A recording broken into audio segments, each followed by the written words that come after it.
ସାନ ସିନା ଦାନ ତା ମହାନ। ଆଜକୁ ପ୍ରାୟ 800 ବର୍ଷ ତଳର କଥା।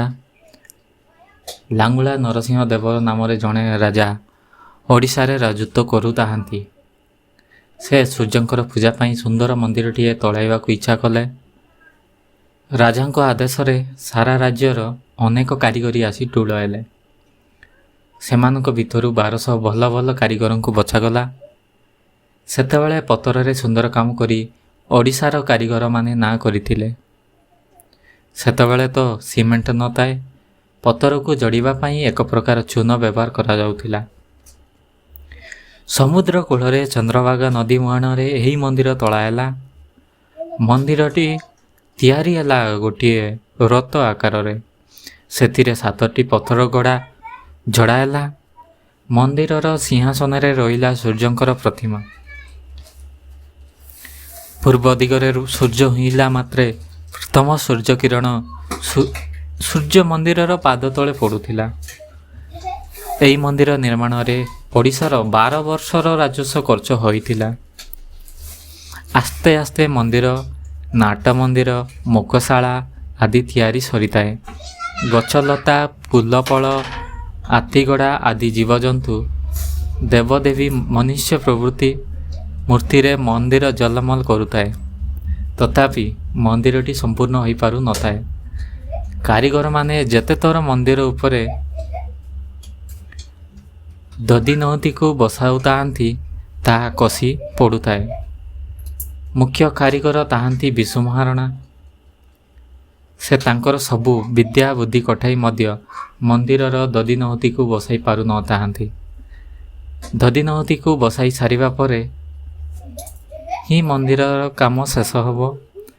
ଏଣେ ରାଜା ଅଧୀର ହୋଇ ପଡ଼ିଲେଣି। ସେ ବିଶୁ ମହାରଣାଙ୍କୁ ଡକାଇ କହିଲେ, ମୁଁ ଆଉ 7 ଦିନ ମାତ୍ର ସମୟ ଦେଉଛି। ଏହାରି ଭିତରେ ଦେଉଳର ମୁଣ୍ଡି ମାରିବ, ନ ହେଲେ 1200 କାରିଗରଙ୍କର ମୁଣ୍ଡ କାଟ ହେବ।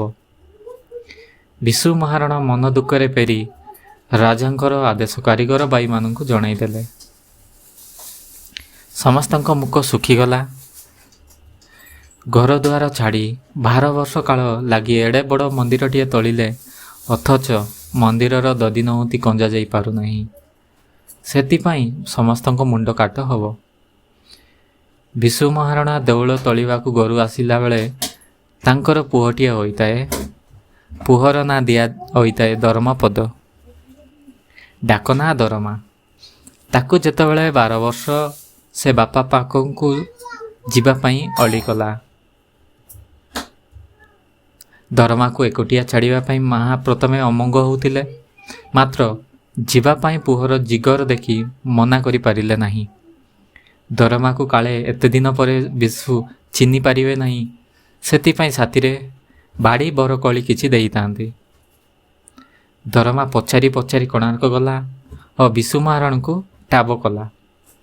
ବିଶୁ ମହାରଣା ନିଜ ବାଡ଼ି ବରକୋଳି ଦେଖି ପୁଅକୁ ଚିହ୍ନି ପାରିଲେ। ଆନନ୍ଦରେ ତାଙ୍କୁ କୁଣ୍ଡେଇ ପକାଇଲେ। ଦରମା ଦେଖିଲା ବାପାଙ୍କ ମନରେ ସୁଖ ନାହିଁ। ସେ ତାହାର କାରଣ ପଚାରି ବୁଝିଲା। ରାତି ପାହିଲେ ବିଶୁ ମହାରଣା ସହିତ 1200 କାରିଗରଙ୍କର ମୁଣ୍ଡ କାଟ ହେବ। ଏକଥା ଜାଣି ଦରମାର ମନ ବିକଳ ହୋଇ ଉଠିଲା।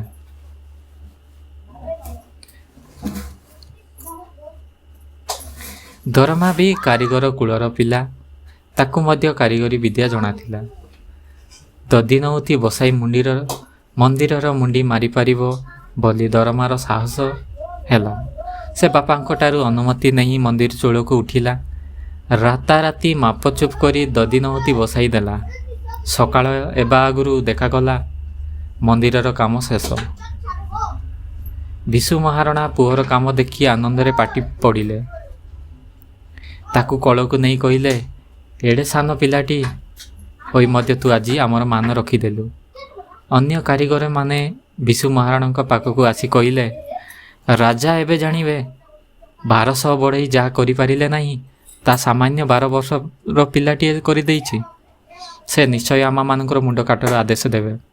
ତେଣୁ ତୁମକୁ ଆଜି ସ୍ଥିର କରିବାକୁ ହେବ। ଆମେ ରହିବୁ ନା ତମ ପୁଅ ରହିବ। ତୁମେ 1200 ବଢ଼େଇର ଦାୟ ନା ପୁଅର ଦାୟ? ବିଶୁ ମହାରଣା ବଡ଼ ଦ୍ୱନ୍ଦ୍ୱରେ ପଡ଼ିଲେ। ପୁଅ ପାଇଁ କ'ଣ 1200 ବଢ଼େଇ ମାରିବେ ନା ମରିବେ?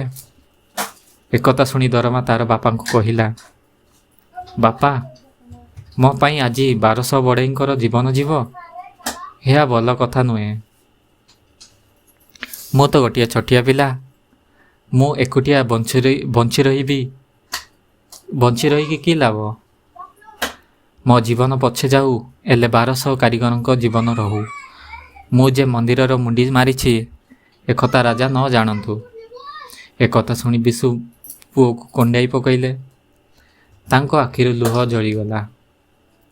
ବାପାଙ୍କ ଆଖିରୁ ଲୁହ ପୋଛି ଦେଇ ଦରମା କହିଲା, ବାପା, ଜନ୍ମ ହେଲେ ଦିନେ ନା ଦିନେ ମରିବାକୁ ହବ। ମହତ କାର୍ଯ୍ୟରେ ଜୀବନ ଦେବା କେତେ ଜଣଙ୍କର ଭାଗ୍ୟର ଘଟେ। ଆଜି ଆମର ପରୀକ୍ଷାର ବେଳ। ଏତେବେଳେ ମୋ ପାଇଁ ଚିନ୍ତା କରି ତୁମେ ଅଧୀର ହୁଅ ନାହିଁ। ମୋତେ ହସି ବିଦାୟ ଦିଅ। ପୁଅର କଥା ଶୁଣି ବିଶୁ ମହାରଣାଙ୍କ ମୁହଁରୁ କଥା ବାହାରୁ ନଥାଏ। ଧର୍ମପଦ ବାପାଙ୍କ ପାଦ ତଳେ ମୁଣ୍ଡ ଲଗାଇ କହିଲା, ମାହାଙ୍କ ସହିତ ଆଉ ଦେଖା ହୋଇପାରିବ ନାହିଁ। ତାଙ୍କୁ ବୁଝାଇ କହିବ, ତାଙ୍କ ପୁଅ ଜାତି ପାଇଁ ଜୀବନ ଦେଇଛି। ଏତକ କହି ଆଉ ତିଳେ ମାତ୍ର ଅପେକ୍ଷା ନ କରି ସୂର୍ଯ୍ୟ ଉଦୟ ହେବା ପୂର୍ବରୁ ସେ ମନ୍ଦିର ଉପରକୁ ଚଢ଼ିଗଲା। ସେଇଠାରୁ ସେ ହସି ଚନ୍ଦ୍ରଭାଗା ନଦୀ ମଝିକୁ ଡେଇଁ ପଡ଼ିଲା। ଆଜି ଧର୍ମପଦ ନାହିଁ। କୋଣାର୍କ ମନ୍ଦିର ମଧ୍ୟ ଭଗ୍ନ ଅବସ୍ଥାରେ। କିନ୍ତୁ 12 ବର୍ଷର ପିଲାଟିଏ ଜାତି ପାଇଁ, ଦେଶ ପାଇଁ ଯାହା କରିଗଲା, ତା କାଳକୁ ରହିଗଲା। ଏବେ ବି ସମସ୍ତେ କହନ୍ତି, ସାନ ସିନା ଦାନ ତା ମହାନ।